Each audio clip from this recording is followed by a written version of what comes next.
Okay, so here's a drawing I did with graphite pencils on paper, and this was a self-portrait, and I did this by looking in a mirror. And I'm just going to show you about 3 more of my works. I'm just going to show you very briefly how I started doing each one, and that's just the purpose of this video. So with this one, like I said before, I started with the point. I started with the eye and this eyebrow, almost like I did the other one. I started with this eye and the eyebrow, and the way I approached it was I looked in the mirror and I told myself, I'm just going to start here. So this red, just pretend this drawing isn't here, and pretend I'm only drawing with the red for now, just so you get an idea how I started. So I started by marking in the eyebrow, and then very briefly, not even to get the exact shape, I just marked where the eye was. And then I looked at my other eye, and I kind of marked that, and I marked how long this distance was, like that. And then I just outlined that briefly, and then I checked the eyebrows. And then I looked at my face, and I scanned over and over and over, make sure everything's proportioned right. And I looked at the nose. I observed the nose, I observed the length of the nose, and I noticed the nose length was about the same as from here to there. And I noticed that my forehead was about, from where the hairline was about the same length as the nose. So about from there to there was almost the same length. So then I started just gradually filling in these shapes like that. I started just making sure I had everything proportioned right, and then I went ahead and started sketching out an outline of the nose. And I marked my nose. They met up with these inner, where my eyes met.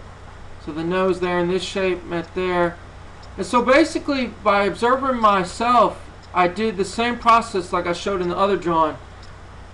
And I started with these very light sketches, just marking points, working pretty fast, you know, just marking points. Like I noticed the crease in my skin, it met with almost the center of the pupil. So if I took the pupil and this ends almost there, and this crease I noted started at the top of the nostril. So really, it really becomes, like I said before, it's almost like you're charting a map. Every time you put down a new piece of information, you have more information to play with. So as a result, you can start forming the whole image. And then before you know it, you start to get this whole, everything closes together, and you get this whole work of art formed. And that's basically how I approach it. And then after everything's sketched up, that's when you can start having fun, so to speak. When you get all these outlines in, such as the glasses, and another thing like the eyebrow, I noticed ended right there on the tip of the glasses. When you start getting all this, oh gosh, sorry. When you start getting all this in, then you can start adding shadows. Like then I started adding in the shadows. Once I got these lines in, like right there and there, then I started adding shadows and marks and texture and all this little texture of the mustache. I was like, I'm getting lost in this forest. I was like, ah, get me out of here. So that's when I started having all this fun, and like the lips here. You know, I started shading the lips and all these marks and my little weird dimple thing and all this stub. I was like, ah! And like I noticed all the shadows. So ultimately, that's how I accomplish a drawing, by observing something. And it's up to you, once again, as an artist, how you do it. I really think this is the best method, because you can work fast. You're not concerned with, well, I have to get this line perfect. You're not concerned with things like that. It's just a quick way. And then you can start, you know, adding in values like this dark area and adding in lines and going back. So that's how I do it. And it's a different way than how I do a drawing from memory or comic books. So I'll show you like 2 more drawings and how I did it. So very briefly, I'm just going to show the same thing. This is a portrait I did of my mom as a kid. And same technique. I think with this one I start with this eyebrow. and I got the overall shape. And then I looked over, I said to myself, this eyebrow's a little bit like this, and I noticed it arches in. So then from there I just started marking in shapes again. Right there, that eye length, I noticed the nose was a little bit longer than this. So if I divided that up, the nose was a little longer, and so I marked that. I noticed the cheeks kind of fell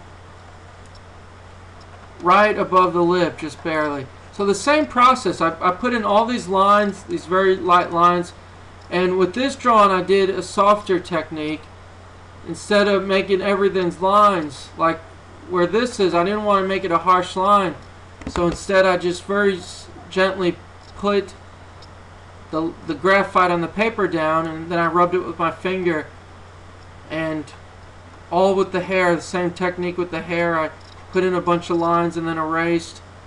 And I noticed, once again, just proportion wise, that this was about the same length as almost this to about there.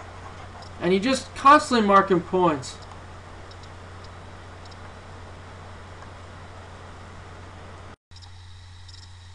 So here's another one. The dreaded hand. The hand. Everyone's so scared of the hand. I used to be scared too until I conquered my fears. Take that! So here we go, a hand. I drew my hand. And this was kind of tricky, but basically I did the same thing as I did with the portraits of the faces. I started with this section here, and I told myself, just by observing my hand, you know, I scanned it over and over, and I told myself, well, this almost is a shape in itself. This right here, without thinking of the fingers or anything else, this is a shape. This right here is one shape. And then I told myself, well, that's not so bad. Then I looked again, and I told myself, this is another shape. And I ignored all the value in the lines at this point. I just kind of sketched in these shapes, and I kept looking at it.